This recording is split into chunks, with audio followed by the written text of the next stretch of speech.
Movie के starting में हमें मैक्सिको डेजर्ट के अंदर कुछ साइंटिस्ट दिखाए जाते हैं जो यहाँ पर कुछ टेस्ट कर रहे थे। तभी हम देखते हैं कि वहाँ पर कोई आ जाता है जो उन सभी साइंटिस्ट को एक एक करके बहुत बुरी तरह से मार देता है और उन सभी की डेड बॉडीज को अपने साथ ले जाता है। अब सीन शिफ्ट होता है और हमें बताया जाता है कि अमेरिका ने 1945 से लेकर 1962 तक 331 न्यूक्लियर टेस्ट मैक्सिको के डेजर्ट के अंदर किए, जिसकी वजह से वहाँ पर रहने वाले बहुत से लोग मारे गए और जो कुछ बच गए वो सभी न्यूक्लियर रेडिएशन का शिकार हो गए, जिसकी वजह से वो सभी अब म्यूटेंट्स बन चुके हैं जो इंसानों को मारकर उन्हें खाते हैं। अब हमें उसी डेजर्ट के अंदर एक गैस स्टेशन दिखाया जाता है जहाँ पर एक जॉन नाम का आदमी काम करता था।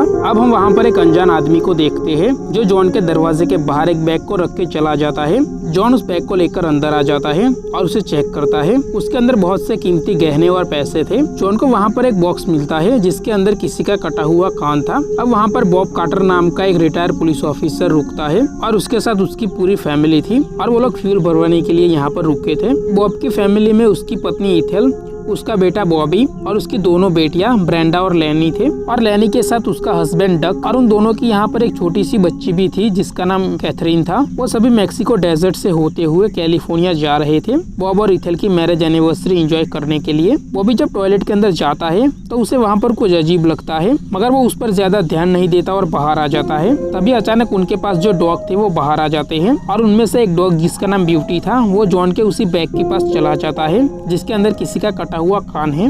डॉगी के पीछे पीछे लैनी भी वहाँ पर आ जाती है और वो उस बैग को खोलने ही वाली थी मगर तभी वहाँ पर जॉन आ जाता है जिस वजह से लैनी अपने डॉगी को लेकर वहाँ से बाहर आ जाती है। अब जॉन बॉब के पास आता है और उसे एक शॉर्टकट रास्ते के बारे में बताता है और कहता है कि आप इस रास्ते से जल्दी से कैलिफोर्निया पहुँच जाएंगे। बॉब भी उसी रास्ते आगे बढ़ता है और थोड़ा दूर जाने पर हम देखते हैं कि कोई अनजान आदमी उस रास्ते के ऊपर ट्रैप बिछा रहा है जिस वजह से यहाँ बॉब की गाड़ी के दोनों टायर पंचर हो जाते हैं और गाड़ी काफी बुरी तरह से खराब हो जाती है। बॉब और उसकी फैमिली को इस ट्रैप के बारे में कुछ भी मालूम नहीं पड़ता। अब हम यहाँ उसी आदमी को देखते हैं जिसने की बॉब की गाड़ी को खराब किया है। वो अब उन पर नजर रखना शुरू कर देता है। बॉब और डक यहाँ पर डिसाइड करते हैं कि उनमें से एक वापस गैस स्टेशन की ओर जाएगा मदद बुलाने के लिए और दूसरा आगे शहर की तरफ ताकि वो दोनों अपने लिए मदद बुला सके।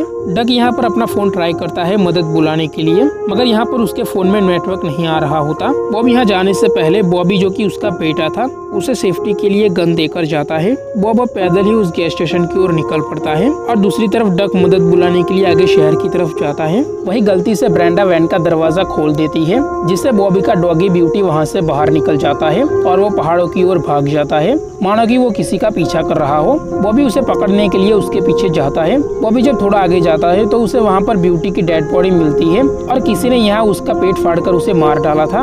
ब्यूटी की मौत से बॉबी को काफी दुख होता है। अब डर के मारे बॉबी भी वहाँ से भागना शुरू कर देता है मगर भागते भागते वो नीचे गिर जाता है जिससे उसे चोट लग जाती है और वो वहीं पर बेहोश हो जाता है। तभी वहाँ पर हम दो म्यूटेंट्स को आते हुए देखते हैं और ये वही म्यूटेंट्स थे जो लोगों को मारकर उन्हें खाते थे मगर यहाँ पर रूबी नाम की जो म्यूटेंट्स थी वो बॉबी को कोई नुकसान नहीं पहुंचाती। अब हमें डक दिखाया जाता है जिसको कि आगे एक बहुत बड़ा गड्ढा दिखाई देता है और वो रोड यहीं पर खत्म हो जाती है। डक नीचे जाकर उन सभी गाड़ियों को देखता है। डक को समझ में नहीं आता कि इतनी सारी गाड़ियां यहाँ पर क्या कर रही है मगर हमें यहाँ पर समझ में आ जाता है कि वो सारे म्यूटेंट्स लोगों को मारने के बाद उनकी सभी गाड़ियों को यहाँ पर रख देते थे ताकि वो पकड़े ना जाए। अब हमें बॉब दिखाया जाता है जो कि उस गैस स्टेशन तक पहुँच चुका था। बॉब वहाँ जॉन को आवाज लगाता है मगर वहाँ जॉन उसे नहीं मिलता। बॉब वहाँ फोन ट्राई करता है मगर वो फोन भी बंद होता है। बॉब जब अंदर जाता है तो उसे वहाँ पर वही बैग मिलता है जिसके अंदर गहने और किसी का कटा हुआ कान था। बॉब ये सब देखकर हैरान हो जाता है। बॉब को वहाँ पर न्यूज़ की कुछ कटिंग्स मिलती है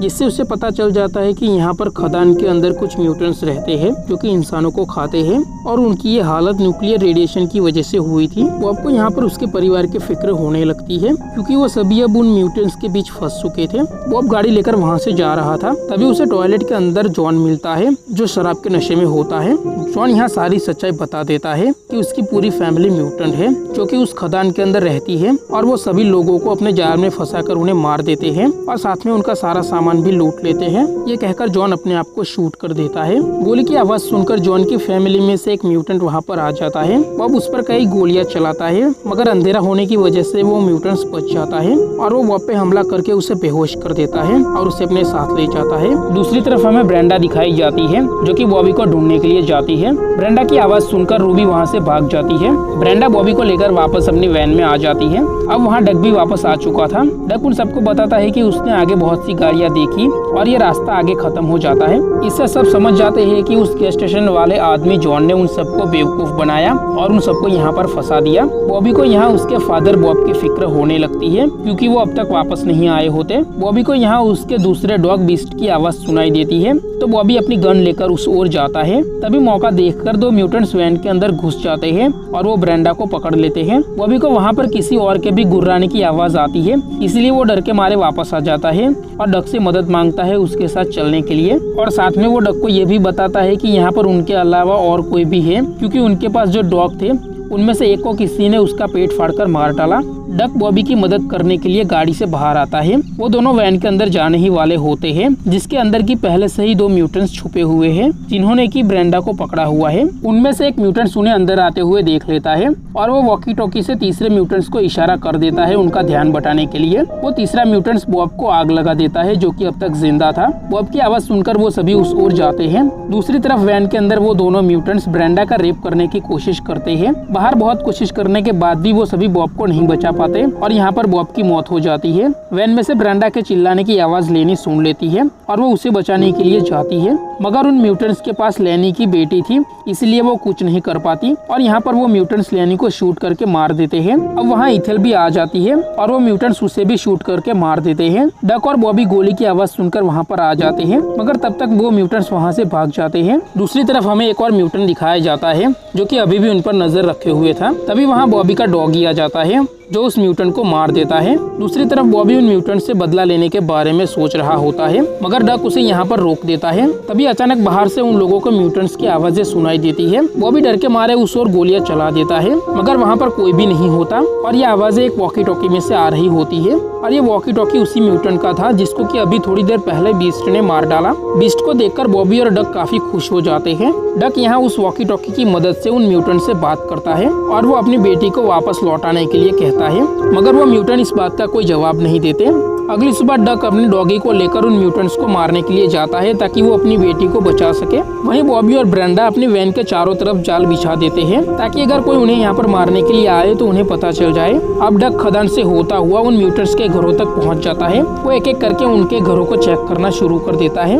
उसमें से एक घर के अंदर उसे अपनी बेटी मिल जाती है, मगर वहाँ एक म्यूटेंट बैठा हुआ था जो कि टीवी देख रहा होता है। डक चुपके से घर के अंदर चला जाता है और अपनी बेटी को लेकर वापस आ रहा होता है। तभी वो म्यूटेंट वहाँ पर आ जाता है जो डक को मारकर बेहोश कर देता है और उसे एक जगह पे बंद कर देता है। डक जैसे तैसे करके वहाँ से बाहर निकल जाता है। डक को वहाँ पर एक और म्यूटेंट मिलता है जो कि चल फिर नहीं सकता था। डक उससे अपनी बेटी के बारे में पूछता है, मगर वो म्यूटेंट उसे कुछ नहीं बताता। तभी वहाँ पर एक और म्यूटेंट आ जाता है और वो डक के ऊपर हमला कर देता है।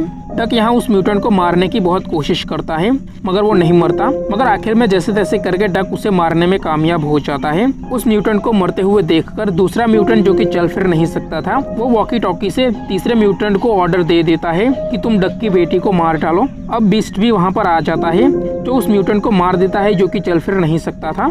डक को बाहर एक और म्यूटेंट मिलता है और यहाँ पर डक उसे भी मार देता है। दूसरी तरफ ऑर्डर मिलने के बाद वो म्यूटेंट डक की बेटी को मारने के लिए जाता है, मगर यहाँ रूबी जो कि एक म्यूटेंट थी वो उस बच्ची को लेकर वहाँ से चली जाती है क्योंकि वो अच्छी म्यूटेंट थी और वो उस बच्ची को चोट नहीं पहुँचाना चाहती थी। दूसरी तरफ हमें बॉबी और ब्रेंडा दिखाए जाते हैं। बॉबी ने जो ट्रैप लगाया था उससे उसे पता चल जाता है कि कोई उसके आसपास है। तभी बॉबी गाड़ी चेक करता है जिसके अंदर उसकी मॉम और उसकी बहन की डेड बॉडी है। बॉबी की मॉम यहाँ पर जिंदा थी। चेक करने पर बॉबी को वहाँ पर उन दोनों की बॉडीज नहीं मिलती। बॉबी इस बात से काफी गुस्सा हो जाता है और वहाँ से उन म्यूटेंट की ओर भागना शुरू कर देता है। थोड़ी दूर जाने पर बॉबी को वो म्यूटेंट मिल जाता है जिसने कि अब बॉबी की मॉम को मार डाला था और वो अब उनकी डेड बॉडी खा रहा था। वो म्यूटेंट अब बॉबी को देख लेता है और उसे मारने के लिए उसके पीछे पड़ जाता है। बॉबी उस पर कई गोलियां चलाता है, मगर गोलियों का उस पर कोई असर नहीं होता। बॉबी किसी तरह उस म्यूटेंट को वैन के साथ लॉक कर देता है। उसके बाद बॉबी और ब्रेंडा उस वैन से दूर चले जाते हैं और उस वैन को ब्लास्ट कर देते हैं जिसमें वो म्यूटेंट मारा जाता है। और ये सभी बॉबी और ब्रेंडा का प्लान था उस म्यूटेंट को अपने जाल में में फंसाने के लिए। अब डक रूबी को देख लेता है जिसके हाथ में उसकी बच्ची थी। डक उसका पीछा करता है मगर तभी वहाँ वो म्यूटेंट भी आ जाता है जो कि उस बच्ची को मारना चाहता था। यहाँ उन दोनों के बीच में फाइट होती है जिसमें वो दोनों काफी घायल हो जाते हैं। रूबी यहाँ उस बच्ची को बचाने की पूरी कोशिश करती है। डक यहाँ उस म्यूटेंट को शूट कर देता है जिससे डक को लगता है कि वो म्यूटेंट मारा गया। डक अपनी बेटी को रूबी से ले लेता है और वहाँ से जाने लगता है।